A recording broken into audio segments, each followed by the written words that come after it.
Has llegado más lejos de lo que muchos se atreven. Estás entrando al nivel 6 del iceberg de Cruz Azul. Aguas prohibidas. Aquí ya no se trata de simples rumores, errores arbitrales o traiciones internas. Aquí flotan los pecados que ni la historia oficial quiere recordar. Los archivos sellados, las llamadas censuradas, los secretos que, de saberse públicamente, podrían sacudir los cimientos del fútbol mexicano. En estas aguas turbias, se ahogan las versiones oficiales, y emergen teorías que conectan al club con fuerzas e intereses que van mucho más allá del balón. Aquí las coincidencias no existen. Aquí cada silencio tiene un precio. Prepárate para descubrir las historias más ocultas, los nombres más protegidos, y las verdades que te harán dudar si esto sigue siendo solo un deporte. Porque si decidiste bajar a este nivel, ya no hay marcha atrás. Bienvenido a las aguas prohibidas. Messi y el Chaco. Uno de los vínculos más inesperados en la historia oculta del fútbol es la estrecha relación entre Lionel Messi y Cristian Chaco Jiménez, exjugador de Cruz Azul. Aunque pueda parecer extraño, ambos compartieron cuarto durante una concentración de la selección argentina en 2009, cuando Diego Armando Maradona era el director técnico de la albiceleste. El Chaco fue convocado para los duelos ante Colombia y Ecuador por las eliminatorias sudamericanas. En ese momento, militaba en el Pachuca de la Liga MX, y nunca imaginó que su compañero de habitación sería nada menos que Lionel Messi, quien ya era una estrella global. Durante una entrevista en charla de vestidor, el Chaco recordó con emoción aquel momento. El mejor jugador de todos los tiempos estaba al lado mío. Yo no lo podía creer y él me conocía. Según narró, Messi se mostró sorprendentemente cercano, al punto de preguntarle cómo iba su carrera en México. ¿Cómo va allá en Pachuca?, le preguntó el 10. Esa experiencia marcó profundamente al Chaco, quien afirmó sin dudarlo: yo no soy del Barcelona. Yo soy mesista, yo quiero que le vaya bien a Messi. Años más tarde, gracias a su hijo Santiago Jiménez, aquella amistad se reavivó. En la Conca Champions 2024, cuando Inter Miami enfrentó a Rayados de Monterrey, el Chaco no pudo encontrarse en persona con Messi, pero le mandó una camiseta de la selección mexicana firmada por Santi. Aprovechó su cercanía con un utilero del Inter para hacerle llegar el gesto acompañado de unas palabras y una dedicatoria. Yo quería devolverle, decirle: este es mi hijo, al que le diste la camiseta la vez pasada, contó el Chaco. Y aunque no se vieron directamente, Messi le respondió de forma privada. Más adelante, posó con la camiseta mexicana en una visita especial que el Chaco le hizo al Inter Miami, acompañado de su familia. Ahí también saludó a David Beckham y Sergio Busquets. Este reencuentro entre el Chaco y la Pulga se convirtió en un símbolo de respeto mutuo, cariño y una amistad que, aunque breve en lo presencial, ha sobrevivido al tiempo y las distancias. Andrés Rentería vendido en 12 MDB. Una de las transacciones más extrañas en la historia reciente de Cruz Azul tiene nombre y apellido: Andrés Rentería. El delantero colombiano llegó a la máquina en 2018 a pedido directo de Pedro Caixinha, tras haber tenido pasos discretos por Santos, Querétaro y Atlético Nacional. Sin embargo, su paso por el club fue fugaz y poco destacado. En solo 13 partidos con Cruz Azul, Rentería anotó 2 goles y no logró consolidarse como titular. Sin embargo, fue parte del plantel campeón de la Copa MX, lo que lo convirtió en el único futbolista en haber alzado trofeos con Cruz Azul y Querétaro en la primera división mexicana. Pero la polémica real vendría después. Tras el Apertura 2018, Cruz Azul publicó su lista de transferibles rumbo al Clausura 2019, con solo 2 nombres: Walter Montoya y Andrés Rentería. La salida de Rentería no sorprendió a muchos, pero sí llamó la atención que tanto Ricardo Peláez como Pedro Caixinha declararan abiertamente que la displicencia del colombiano no era un tema puntual de la final, sino de todo el semestre. No sale nadie más, la lista de transferibles está en la página oficial: Walter Montoya y Andrés Rentería. Ricardo Peláez. Aunque al principio no hubo ofertas, San Lorenzo de Almagro de Argentina se interesó en el jugador y cerró un préstamo por 1 año con opción de compra. Rentería aprobó los exámenes médicos y se integró al conjunto de El Ciclón, en una operación aparentemente común.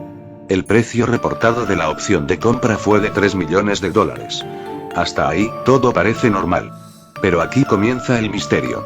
Según información publicada en el portal Transfermarkt, el costo oficial del traspaso de Rentería a Cruz Azul habría sido de $1,5 millones, una cifra baja para un extranjero sin tanto cartel.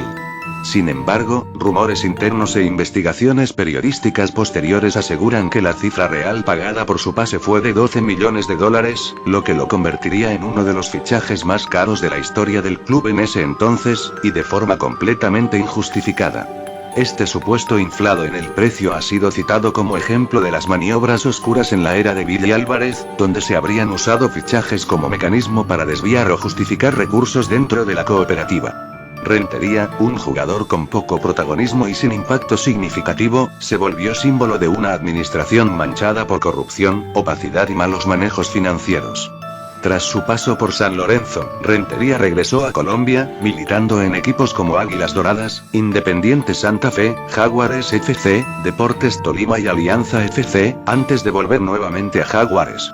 Igor Lichnowsky y la secta satánica. Pocas veces se ha visto una combinación tan insólita de fake news, redes sociales, religión y fútbol como la que envolvió al exdefensor de Cruz Azul, Igor Lichnowsky, en una extrañísima polémica: su supuesta pertenencia a una secta satánica. Todo comenzó como una broma entre aficionados de Tigres, quienes, molestos con el desempeño del jugador, buscaron una forma creativa de forzar su salida del club. La solución: inventar que el defensor chileno formaba parte de una secta con sede en una fábrica de Apodaca, Nuevo León. El periodista mexicano Willy González, sin verificar la información, cayó en la trampa y publicó en su cuenta de Twitter que Lichnowsky era parte de un culto satánico. La publicación causó conmoción entre los aficionados y, aunque fue borrada posteriormente, ya había hecho eco en redes sociales. La historia, por absurda que sonara, ganó tracción. Se reporta que el jugador de Tigres, Igor Lichnowsky, forma parte de una secta satánica que tiene sede en una fábrica de Apodaca. Willy González. Posteriormente, se aclaró que todo se trató de una iniciativa viral de hinchas en redes sociales, pero el daño a la imagen pública del jugador ya estaba hecho. Lo más irónico es que Lichnowsky ha sido abiertamente cristiano evangélico, al punto de predicar dentro de los equipos donde ha jugado. En su paso por Cruz Azul, 2018-2020, Lichnowsky vivió momentos difíciles debido precisamente a su religión. En una entrevista para Latino Podcast, reveló que algunos compañeros lo veían como débil por invitar a otros a reuniones bíblicas en su casa, y que incluso Santiago Jiménez le contó que había personas dentro del club que no querían cristianos en el equipo. A tal persona se le salió que no le gustaban los cristianos en el equipo. Empezaron voces extrañas, aunque yo lo seguía haciendo. Igor Lichnowsky. La tensión entre Lichnowsky y Willy González creció aún más luego de que el defensor fuera visto conversando con Robert Dante Siboldi, ex de Tigres, previo a un partido entre Tigres y América. González despotricó contra el jugador al aire, y lo llamó satánico en tono ofensivo, poniendo en duda su fe religiosa. Finalmente, en el podcast La Trisecta de Miguel Layún, Lichnowsky habló con madurez sobre el escándalo. Un día alguien inventó que yo pertenecía a una secta satánica. Pero como acostumbro, tomé sus piedras lanzadas y con ellas he aprendido a construir castillos. Igor Lichnowsky. Así, un intento de linchamiento digital se transformó en una muestra más del fanatismo, la desinformación y la facilidad con que una mentira puede hacerse viral en el fútbol mexicano. Una fake news que pasará a la historia por lo absurda y peligrosa. Venta de campeonatos y fichajes para crear paraísos fiscales, caso Borja. En los niveles anteriores del iceberg ya se había tocado el espinoso tema de la venta de finales y la existencia de presuntas redes de corrupción interna dentro del club. Sin embargo, nuevas voces se han sumado a esta oscura narrativa, y una de las más reveladoras ha sido la del exjugador ecuatoriano Jonathan Borja, quien formó parte de Cruz Azul durante 2020. Borja, quien llegó como un fichaje sorpresa desde el Nacional de Ecuador, apenas disputó 6 partidos con la máquina y luego desapareció del mapa. En una entrevista con Estudios Fútbol, el jugador lanzó una acusación directa sobre manejos turbios dentro del cuerpo técnico de Robert Dante Siboldi. Después de la eliminación con Pumas, yo me entero de que había un empresario cercano al cuerpo técnico que tenía que llevarse una cantidad de dinero. Ese dinero se lo quedaron entre un empresario que me llamó para llegar y un empleado del club. Y ese fue mi problema. Sí jugué, pero tendría que haber jugado muchísimo más.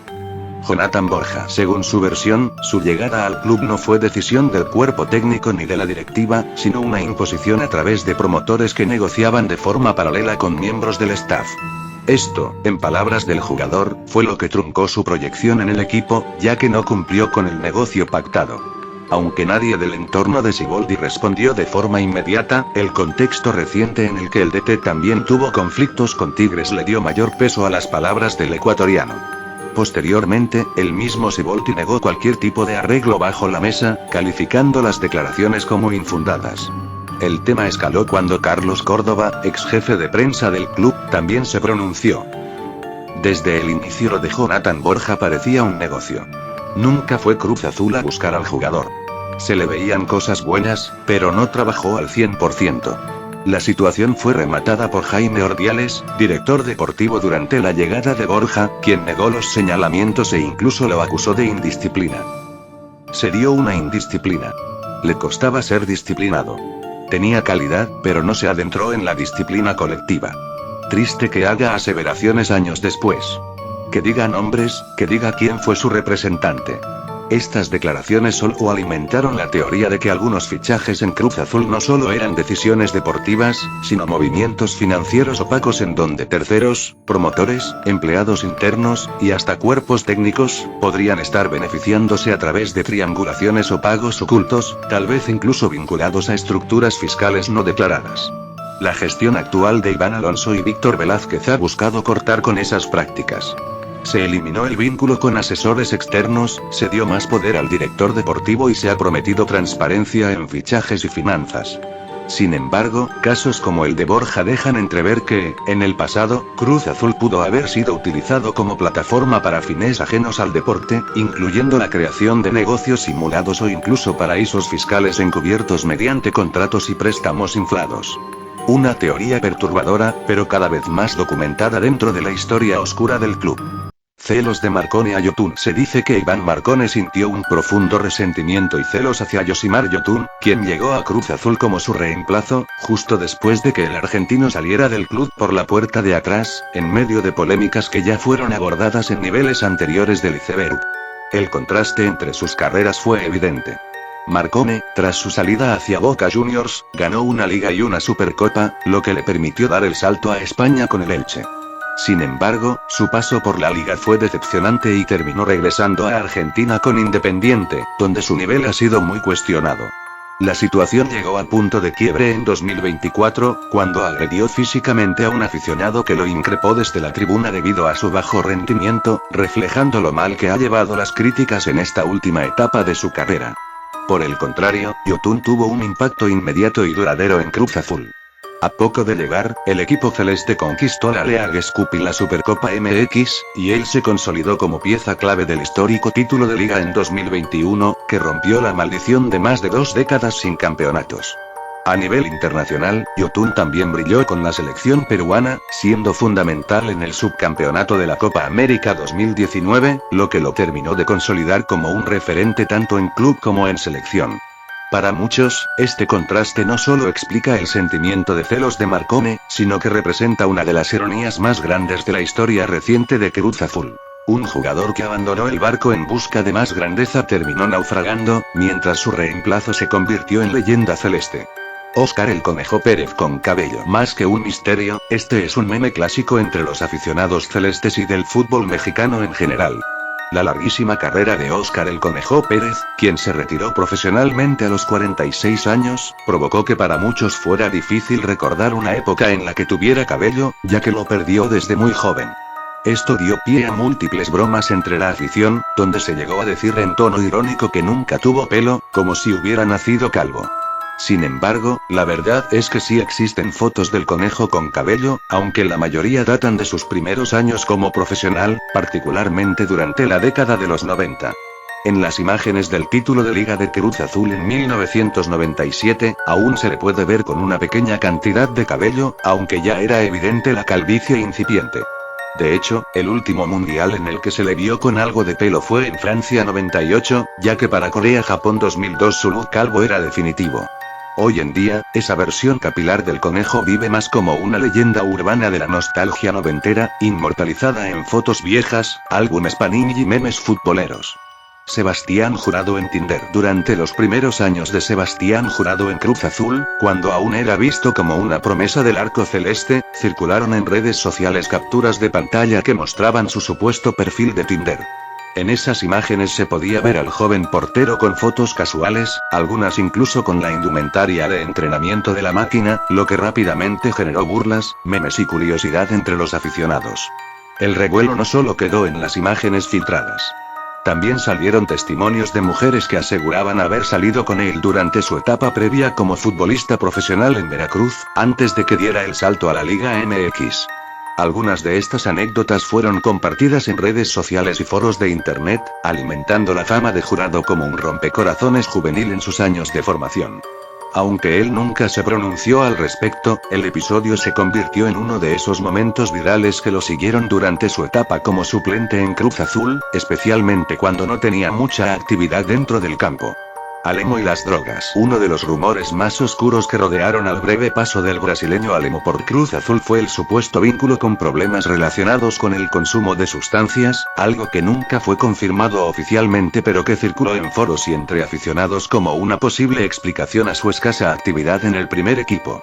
A pesar de que cada vez que jugaba demostraba condiciones técnicas y físicas suficientes como para pelear la titularidad, el delantero casi siempre era suplente o incluso ni siquiera era convocado, lo que hizo que muchos comenzaran a especular sobre razones extradeportivas detrás de su marginación. En su momento, algunos rumores apuntaban a una falta de disciplina y a presuntos problemas personales que habrían afectado su relación con el cuerpo técnico. Aunque nunca hubo un parte médico ni una declaración oficial que confirmara estos señalamientos, el tema quedó como una de esas teorías recurrentes dentro del misticismo cruzazulino, especialmente por la extraña gestión de ese. Ordiales es ícono de la comunidad LGBTQ+. Este punto no tiene un trasfondo real ligado a la orientación sexual o activismo de Jaime Ordiales, sino que es un chiste recurrente dentro del fandom y los foros de Cruz Azul, debido a su ya mencionado parecido físico con la Gilbertona, un personaje muy popular dentro de la cultura de internet en México y conocido por su desparpajo y carisma. El parecido ha sido tantas veces remarcado que en tono de burla o meme, muchos usuarios comenzaron a referirse a Ordiales como un ícono de la comunidad LGBTQ, aunque esto claramente no tiene ninguna base seria y simplemente forma parte del folclore digital que rodea al club y a sus personajes más polémicos. Miguel Marín fingió su muerte y Televisa lo mantuvo escondido hasta 2003. Este es uno de los mitos urbanos más extraños que han rodeado a la figura de Miguel Marín, una leyenda absoluta de Cruz Azul. La teoría absurda afirma que el exportero no murió realmente en 1991, sino que fingió su muerte y que Televisa lo habría mantenido escondido hasta el año 2003 por motivos desconocidos. Esta historia, por supuesto, carece de toda evidencia y ha circulado principalmente en foros de conspiración futbolera y páginas de loquenderos. Lo que sí es una realidad es que la muerte de Marín estuvo envuelta en acusaciones de negligencia médica. El 30 de diciembre de 1991, a los 46 años, falleció a causa de un infarto fulminante en Querétaro, pocos días después de dejar su cargo como entrenador. Fue llevado de emergencia al Hospital de Santa Cruz, donde le habrían diagnosticado erróneamente un problema pulmonar, cuando en realidad presentaba un cuadro cardíaco grave. En febrero de 2004, el senador y cardiólogo Elías Moreno Brizuela denunció públicamente esa negligencia, explicando que muchos atletas de alto rendimiento pueden desarrollar afecciones cardíacas que no se detectan con revisiones médicas rutinarias, y que esto pudo haber sido lo que le costó la vida al legendario arquero. Sus restos fueron cremados y repatriados a Argentina, aunque en 1996 la urna regresó a México, donde hoy descansa en la Iglesia Emperatriz de América. Cata y Chuy títeres de Vidi. Sobre Julio César Cata Domínguez y Jesús Chuy Corona se ha hablado ampliamente a lo largo de este iceberg, pero uno de los señalamientos más constantes entre los aficionados es que ambos futbolistas habrían sido títeres de Guillermo Álvarez Cuevas, mejor conocido como Billy Álvarez, durante su gestión al frente del club. Muchos creen que tanto Cata como Chuy obedecían ciegamente a Billy en busca de beneficios personales, a costa de dañar la grandeza del club. Sus actuaciones en momentos clave fueron duramente cuestionadas, e incluso se ha vinculado su presencia en la cancha con algunos de los episodios más oscuros de la institución, como las finales vendidas en las que ambos estuvieron presentes. Durante la era de Billy, su lugar en la titularidad parecía garantizado, sin importar su rendimiento. Se les otorgaban jugosas renovaciones de contrato, y nunca se hizo un intento serio por buscar un verdadero reemplazo para el Cata, a pesar de que su nivel futbolístico desde hace años no daba para ser titular en un equipo de la talla de Cruz Azul. Lo más polémico es que, incluso cuando Billy Álvarez ya tenía acusaciones públicas por lavado de dinero, delincuencia organizada y otros delitos, tanto Kata como Chui salieron a defenderlo en medios, lo que aumentó la percepción de que su lealtad no era al club ni a la afición, sino al dirigente que los mantuvo en el poder durante tanto tiempo. Santi Jiménez no es hijo del Chaco. Este es uno de esos mitos urbanos que surgieron por lo absurdo, pero que se hicieron populares en redes sociales. Que Santiago Jiménez no es hijo de Cristian Chaco Jiménez. La realidad es que sí lo es, y el parecido físico entre ambos lo deja más que claro. Sin embargo, el rumor funcionó como burla por parte de algunos aficionados que no aceptaban su ascenso dentro del club. De hecho, en sus inicios, a Santiago le apodaban el Palancas, ya que muchos aseguraban que su crecimiento en las fuerzas básicas de Cruz Azul se debió únicamente a la influencia del Chaco, quien tenía una relación cercana con la directiva en esos años. Estas críticas lo siguieron hasta que padre e hijo compartieron cancha por primera vez en un partido amistoso de la Copa Socio MX, en un momento simbólico que parecía el paso del legado. Santiago haría su debut oficial en Liga MX contra Xolos de Tijuana, y poco a poco fue callando bocas con rendimiento y goles, hasta convertirse en uno de los referentes del equipo. Un momento que quedó inmortalizado fue cuando Cruz Azul se coronó campeón en 2021, y el Shaggy Martínez le lanzó una frase inolvidable al Chaco. En un año tu hijo llegó y te cogió. Esto, en referencia a que el Chaco nunca pudo ser campeón de liga con Cruz Azul, mientras que Santi lo logró en su primer torneo como pieza clave en la liguilla, convirtiéndose así en parte del selecto grupo que levantó la novena. Así cerramos otro nivel de este iceberg maldito, donde la historia oficial se quiebra y da paso a los susurros, a los rumores que se niegan a morir, y a las verdades incómodas que flotan entre las sombras de la noria. Cada tema que tocamos aquí deja una cicatriz más en el alma del aficionado celeste, una marca de los secretos que nunca se cuentan frente a las cámaras. Pero esto apenas es el principio. Lo que viene después desciende a un terreno aún más profundo y turbio, donde la leyenda se funde con la conspiración, donde los nombres conocidos se convierten en piezas de un juego mayor, y donde Cruz Azul no es solo un club, es un misterio sin resolver. Si creías haberlo visto todo y prepárate, porque lo peor está por venir. Nos vemos en el siguiente nivel. Pitando, pitando, ya llegó, pitando, pitando, metiendo